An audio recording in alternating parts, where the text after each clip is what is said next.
Hello everyone, I'm Golden Battler, and this is my review and thoughts on all of the new cards from the new expansion for Shadowverse Rise of Bahamut. We'll be going through every single card that has been revealed so far through English sources, class by class with the neutrals at the end. All of the cards have not yet been revealed, so for the remainder I'll just review all of them regardless of class in a separate video or two at the end. So we'll start off with the Forestcraft cards, starting with a new 1 play point spell called Entangling Vines.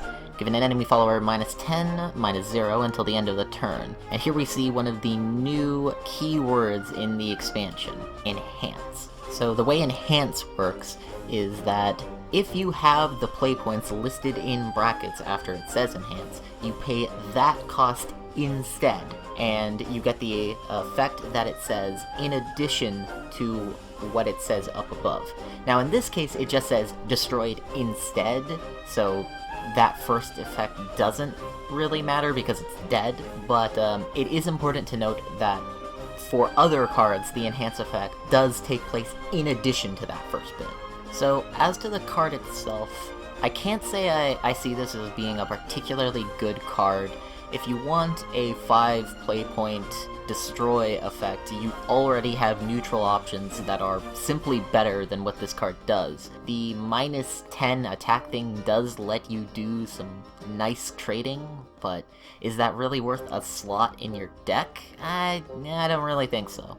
It is a 1 play point spell that, you know, you can combo for like Roach and what have you, but the problem is that the way the enhance effect works is if you have 5 play points, you do spend them, you don't have a choice, meaning that it's actually kind of annoying to combo. Like, you would want to play the spell first, right? But if you do that, then you are going to be playing 5 instead of 1, which, you know, it's just very awkward, I think. It's not awful, but I don't really see it seeing any real play. Next up, we have the Felper Kitten. 1 mana, 1/1. Fanfare, gain +1/+1 if at least 2 other cards were played this turn. Now, 1-cost cards are useful for Forestcraft because they do let you do your combos much more easily, but they already have Water Fairy, they already have Elfchild May. Do you really need another 1-cost card? I don't know about that. And I don't think that this card is necessarily better than the alternatives. I suppose you could try running it in tempo and get out lots of really cheap 2/2s that are annoying to deal with, but I don't know. I don't think that's really worth the deck slot. Next up, we've got Crystalia Lily. 2-cost 2/2, enhance for 6, transform an enemy follower into a snowman. And a snowman, if in case you've forgotten, is just a little 1/1. That's it. So I'm kind of 2 minds with this card. On the one hand, they've already got Lisa, and I feel pretty comfortable in saying that Lisa is more generally good because you can play it on 2, and it has a definite effect. Crystalia Lily, most of the time, is just going to be a fighter, that's it. Its enhance effect won't affect anything if you're playing it early. And keeping in mind that Forest already has quite a lot of very good 2-drops, so I don't necessarily think that the class needs another one, or that it can really fit another one in. Now, when I look at the effect, I kind of go back to what I was saying about Entangling Vines, where you already have good removal options, and in this case that they are cheaper removal options. You have to pay 6 to get what is effectively a banishment effect. Now, is that really worth it? I don't really think so, because there are not that many powerful last word effects that you would actually want to do that with. Sure, if Shadowcraft becomes particularly dominant, then you could think about teching this in, and it is nice to have, don't get me wrong, it's definitely nice to have it in the class in case that ever happens. But I see it as kind of a meta-dependent card. You would never really put it in, like, the first version of a deck, but if you were running into lots of powerful last words, you could at least think about it. Otherwise, though, I don't think you would just slot it into any old deck. Interesting card, could very well become like a mainstay in the future, but I don't think it's quite there yet. I don't feel like Forestcraft is dying for that type of effect at that cost. Speaking of removal for a cost, we have Pegasus Elf. 5 cost 3/3, fanfare, change an enemy follower's defense to 1, and as an evolution effect, you deal 1 damage to an enemy follower. Now, this actually starts up a trend that we're going to be seeing throughout a few other cards for a few other classes, of Cygames giving relatively powerful evolution effects to 5 cost followers instead of 4. I think that's pretty smart, because 4 cost followers having all of the extremely powerful evolution effects means that the player going second, who can evolve on turn 4, has such a powerful advantage being able to access those effects immediately, whereas these turn 5 evolution effects are available to both players at the same time, which I think will do a little bit to help sort of balance out the first versus second advantage. Now, this particular card is quite interesting because you don't actually really need to use its evolution effect. If you just have, like, a fairy, or a water fairy, or an Elfchild May, or something just lying around on the board, you can use that to trade into the enemy follower after its defense has been set to 1. The fact that you can do either that, or you can evolve it and make it a very self-sufficient card that you can activate its effect entirely without any board, and also get a 4/4 with Rush to then trade into another follower, means that it's a very powerful tempo swing that you can use by itself, or you can get value from it without using an evolution point if you just have a very standard sort of forest board. And I think that flexibility, combined with the overall power, means that it will probably see play in a fair few forest decks. Alright, and now we have Lionel Elf Prince. 5 cost 2/2. So those are very poor stats, but the fanfare is choose a Forestcraft card in your hand that costs 4 or less, and then change its cost to 0. Now, that's a hell of an effect, but you have to kind of take a second to think about what you can actually get with that. The most obvious card, I think, that a lot of people are going to think of is making your Rhinoceroches cost 0. And sure, that's powerful, but I mean, Rhinoceroches already do so much damage. You're not really going to get that much more value out of it. You know, you're probably going to squeeze at most 2 more damage. Is that worth it? Well, maybe. I mean, that could be the difference between killing your opponent or not, but I think you can do better.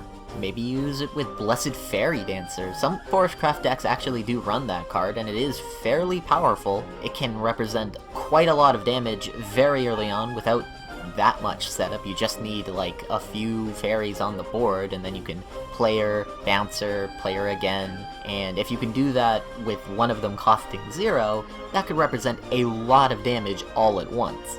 But of course, I think the real winner here is being able to play it alongside an Ancient Elf. Now, that is a very powerful sort of combo, both because Ancient Elf is by itself a very powerful card, but also because you'll be bouncing the card that made her cost 0 in the first place back to your hand, so you can sort of reuse the effect for perhaps Rhinoceroche or Blessed Fairy Dancer, like I said.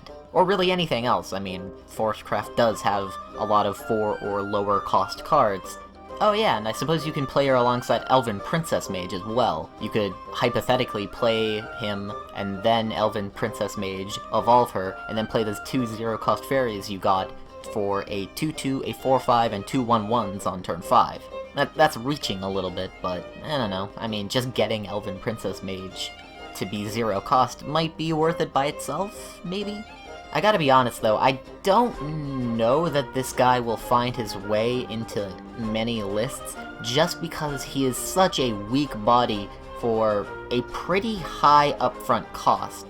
That upfront cost and the kind of tempo loss that it would give you is quite substantial, and I don't know that what it actually does for you is substantial enough to make up for that. Of course, I'm willing to be proven wrong about that, but I gotta admit, I don't really see this card seeing too much play outside of like really cute all-in roach combo decks. Now, one card that might make those big zero-cost cards worth it is Mahis. 6 cost, 5/5 with Ward and Fanfare, deal 2 damage to all other enemies if at least 2 other cards were played this turn. Now, by default, he is just a 6 cost 5/5 with Ward, which is quite substantial actually. You're only losing 1 stat point from what would be considered on curve for 6 for that Ward effect. The Fanfare, though, I wonder how easily you can really take advantage of that. Assuming you're only playing fairies, regular 1-cost fairies, you're going to be playing him on turn 8 to get that 2 damage AoE. Fafnir doesn't really see any play, and that's a pretty comparable effect, so is that worth it? I don't know. Now, obviously you can play him earlier than that if you're using your zero-cost fairies, like you're getting from Elven Princess Mage, or maybe you are running Lionel and you are getting zero-cost cards alongside him. And sure, that's quite powerful, but wouldn't you rather just play Crystalia Tia? I mean, maybe, depending on the meta, getting a 2 damage AoE would actually be better than a 6/6 with Ward and Rush, but I gotta say, like, that would have to be a hell of a meta for that to actually be the case. In general, I would say that I think Crystalia Tia is better than Mahis. So then you have to ask yourself, well, do I want to run Crystalia Tia and Mahis?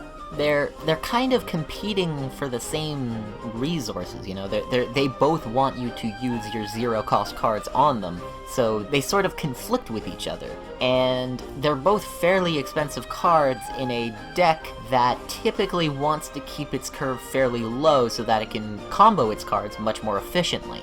It's possible that something like, say, PTP Forest would want to run both just because it wants to get as many answers as it can possibly get its hands on, and it doesn't really care so much that the individual cards themselves might be a little bit worse just because they sort of compete for the same resources, so much as it just wants to make sure that it will always have at least one of them in its hands.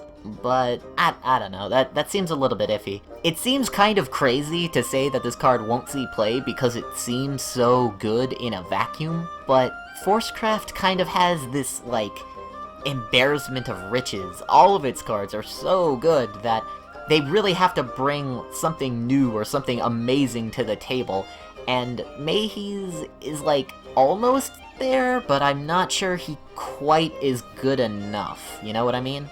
I'm definitely willing to be proven wrong, and I wouldn't be surprised at all if he becomes like a staple of every Forest deck, but I don't know, I'm not really sure. Like I said, I could see him being run in like very controlling lists like PTP, but even then I'm not 100% convinced. Next up we have Forest Gigas. 7 cost, 1/7 with Ward and Fanfare, gain plus X plus 0, where X is equal to the number of cards in your hand. Now, I kind of look at this card, and I think he's sort of designed for, like, new players. He is a bronze, he's easy to get, and the effect is, like, decent if you're building a deck on a budget, I suppose. Maybe if, like, a really, really heavy control forest deck ever came about, you would run this card just because he has so much health and can potentially have a lot of attack as well. Maybe. Even then, though, it might still not be worth it. Like I said, Forestcraft has an embarrassment of riches. So, true story, I actually forgot that Elf of the Gemstones existed, which is why I'm doing this well after the fact. It's a 5 mana, 3/4, whenever an allied follower comes into play, give it Rush. Amusingly, I suspect that most people are going to forget it too, because I don't really see this seeing any play. I mean, sure, you can get a whole bunch of fairies into your hand and then machine gun them out into an enemy follower, and maybe you get a whole bunch of shadows because you're playing PTP Forest. But the upfront cost is, like, it's too high, it doesn't really do enough of what Forest wants to do. I guess if I'm being fair to it, I could see it perhaps generating a really silly combo deck in future expansions, maybe, but it's not there yet, so I don't think it's very good. And finally, we have the White Wolf of Eldwood, Forestcraft's legendary for this set. 8 cost for 4, rush, last word of, ooh boy. Randomly put one of the highest cost Forestcraft cards in your hand, excluding itself, from your deck into your hand at the start of your next turn, and then change its cost to 0. Woo Nelly, what a fucking card, man. I'm excited for this card. I don't know that it's necessarily going to be good, but I am very excited. Basically, I look at this card and I think, oh, they're making Silverbolt into a real deck? Question mark. I think the dream is you play this on turn 8, you sacrifice it into something, you then get the 0-cost Silverbolt into your hand, then turn 9 you play it, and another Silverbolt, and you have 9 cards in your hand, so you do 18 damage, and your opponent can't really stop that at all. So that's actually pretty exciting, and might elevate the deck into good status, out of meme status? Hard to say, though. I suppose potentially you could try running this with Rose Queen, however, I think that the Silverbolt version is better. Maybe you run like 1 Rose Queen alongside 3 Silverbolts just as like a backup in case you draw all of your Silverbolts before you can play your White Wolves, but I don't know. I'm not 100% convinced that this will elevate Silverbolt to like real deck status, but if anything would, it would definitely be this card, so pretty exciting. Alright, now we're moving on to the Swordcraft cards, starting with the Thief. 3 mana 2/2, with Clash, draw a card. Now the way Clash works is, it's an effect that activates anytime that follower attacks or is attacked by another follower. So anytime there's follower-on-follower combat, essentially. In that respect, Thief is kind of like a 3 mana 2/2 last word draw card, because most of the time he's going to get defeated by another follower in combat. It's a little bit worse than that, obviously, because if he gets removed by a spell, then you get nothing, but, well, you know. Where the card, I think, gets particularly good is when you evolve him, because then you can trade into something, draw a card, he'll probably still survive because he has the additional health, and then another follower might have to trade into him again, so then you get 2 cards. That said, though, the weakness of his stats alongside the kind of unreliability of his ability, assuming you don't evolve him out immediately, means that he is kind of a tough fit, I think. I don't think he's fast enough or aggressive enough for something like Banner Sword, but perhaps there is room for him in slower lists like Mid-Range Sword or even Control Sword. One thing I've come to learn is that you should never underestimate the potency of an ability that just says, draw a card, particularly when it could potentially draw you more than 1 card. So I don't want to underestimate Thief, but I wonder if the unreliability of his effect, which is to say his weakness to removal spells or removal effects, like Cudgel Priest, will kind of edge him out of lists that might otherwise want that type of an effect.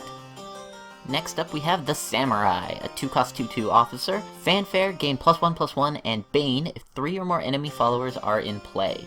So he kind of has the Aurelia type of trigger where he gets better if your opponent is flooding the board. That is interesting, and it's worth considering. That is quite a powerful play to be getting a 2-cost 3/3 with Bane, but I think that what he actually does sort of runs counter to how he activates. Like, if your opponent has 3 followers in play, there's a decent chance that they're playing some kind of aggro deck, in which case Bane kind of doesn't matter because like, a 3/3 is just going to kill most of their shit anyway.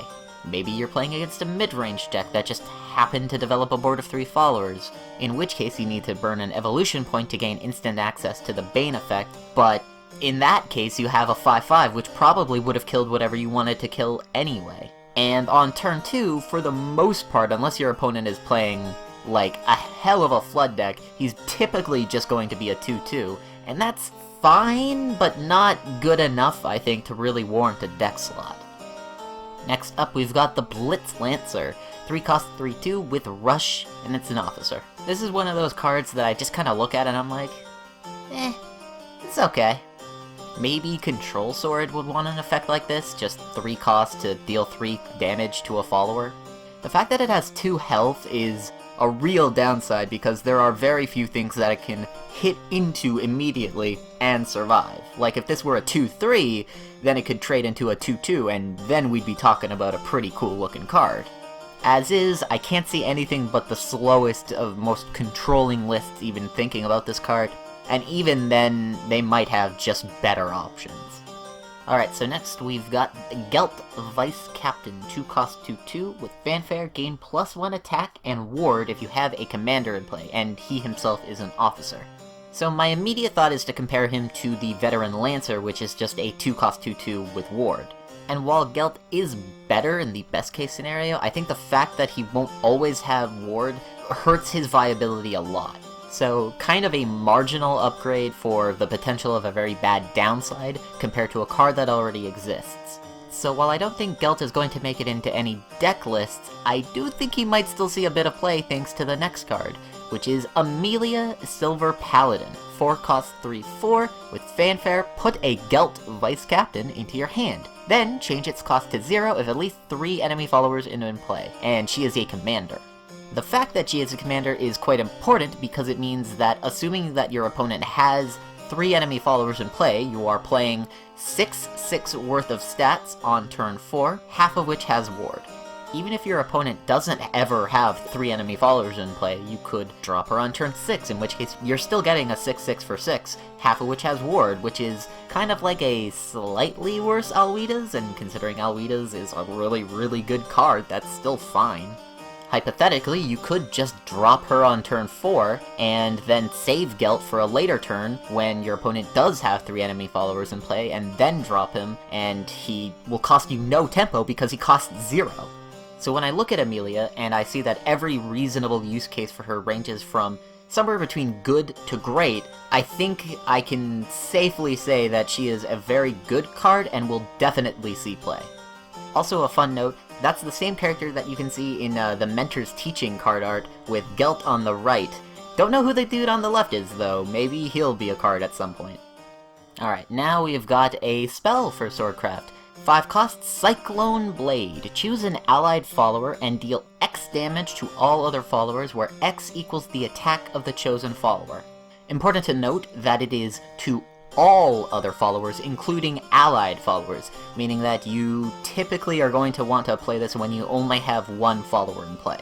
So based on that, you're very unlikely to ever see this in Banner or even mid-range Sword, really.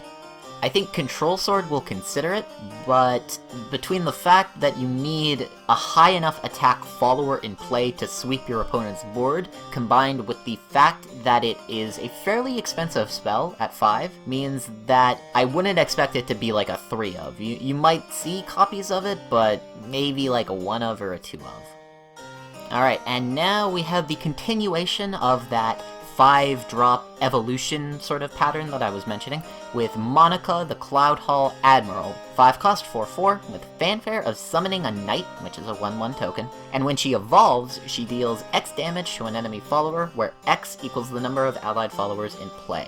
So by default, from an empty board, when you evolve her, you're getting a 5/5 and dealing 2 damage to an enemy follower. And that's, like, pretty comparable to Dragon Warrior, I think. As, like, worst case scenarios go, I think that's actually pretty good, and the fact that she can deal even more damage than that if you have more followers in play, which is not that hard of an ask, I think means that she has potential. She does kind of dilute your pool of commanders in something like mid-range Sword if you're running Maid Leader, but I think the effect is good enough to warrant it.